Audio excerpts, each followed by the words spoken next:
महर्षि वेदव्यास, ज्ञान से भक्ति तक की यात्रा।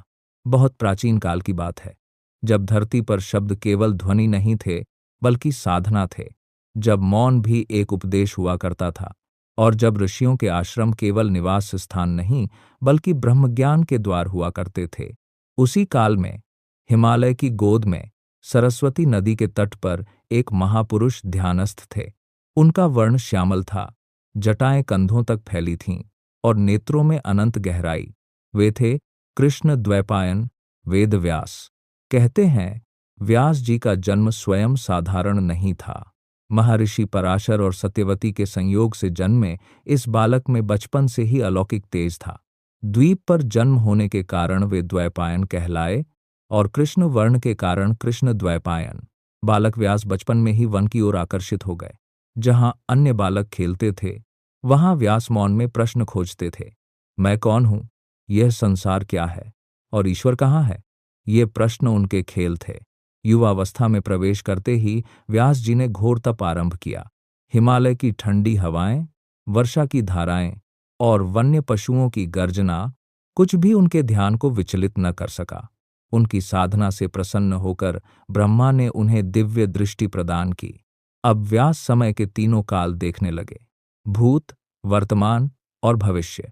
उसी दिव्य दृष्टि से उन्होंने देखा कि आने वाले समय में मानव की आयु घटेगी, स्मरण शक्ति कम होगी और वेदों का विशाल ज्ञान जन सामान्य के लिए बोझ बन जाएगा।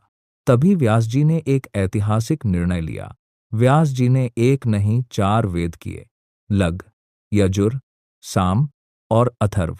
उन्होंने अपने शिष्यों को बुलाया, पैल, वैशंपायन, जैमिनी और सुमंतु।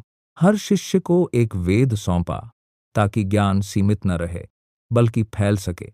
इसके बाद उन्होंने 18 पुराणों की रचना की, उपपुराण लिखे और इतिहास को कथा के रूप में बांधा। फिर आया वह ग्रंथ जिसे केवल ग्रंथ कहना अन्याय होगा, महाभारत। 1 लाख श्लोक, हजारों पात्र और हर पात्र में मानव की कमजोरी और महानता। धर्मराज युधिष्ठिर, भीष्म की प्रतिज्ञा, कर्ण का दान, द्रौपदी का अपमान और कृष्ण की लीला। महाभारत में व्यास ने केवल युद्ध नहीं दिखाया, उन्होंने मनुष्य के भीतर चल रहे युद्ध को शब्द दिए। फिर भी अधूरापन। इतना सब लिखने के बाद भी एक रात व्यास जी सरस्वती के तट पर बैठे थे। चारों ओर शांति थी पर भीतर बेचैनी।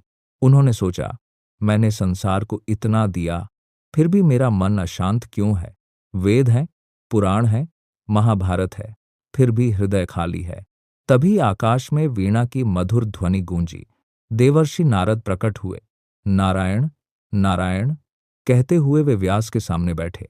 नारद ने व्यास के नेत्रों में झांका और बोले, व्यास, तुम दुखी हो। व्यास चकित हुए और बोले, मैंने तो सारा ज्ञान दे दिया, फिर यह शून्य क्यों?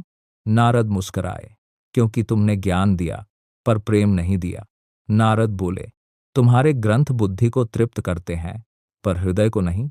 भगवान को जानना और भगवान से प्रेम करना, इन दोनों में अंतर है। व्यास, ईश्वर तर्क से नहीं, भक्ति से प्राप्त होते हैं। ये शब्द व्यास के भीतर गूंज उठे। नारद के जाने के बाद व्यास ध्यान में लीन हो गए। उन्होंने देखा, वृंदावन, यमुना और मुरली बजाते कृष्ण। बाल गोपाल की मुस्कान में ऐसा प्रेम था कि व्यास की आंखों से अश्रुधारा बह निकली। उन्होंने अनुभव किया, यही है वह तत्व जो अब तक मेरे ग्रंथों में नहीं था। उसी ध्यान से जन्म हुआ श्रीमद् भागवत महापुराण। यह ग्रंथ नहीं, यह रास था। यह उपदेश नहीं, यह प्रेमालाप था। कृष्ण की बाल लीलाएं, गोपी प्रेम और भक्त का समर्पण, सब कुछ इसमें बहता है। व्यास ने यह ग्रंथ अपने पुत्र शुकदेव को दिया और शुकदेव ने इसे राजा परीक्षित को सुनाया। भागवत पूर्ण होते ही व्यास ने गहरी शांति अनुभव की। उन्होंने कहा, आज मैं पूर्ण हूं। ज्ञान ने मुझे ऊंचा उठाया पर भक्ति ने मुझे झुका दिया। आज भी व्यास हमें यही सिखाते हैं। ज्ञान दीपक है पर भक्ति वह तेल है जो उसे जलाए रखता है।